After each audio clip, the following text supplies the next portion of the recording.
ഇങ്ങനെ പൊട്ടില്ല chicken fish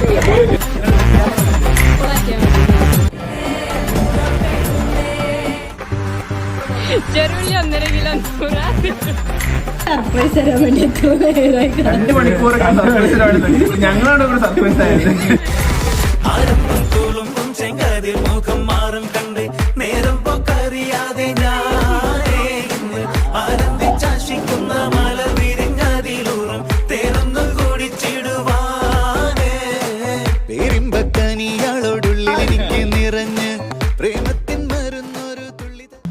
ഇതെന്താണ് യൂണിഫോമാ? രമേശിന്റെ മേടിച്ചേ പറഞ്ഞില്ല. ശുഭദിനം.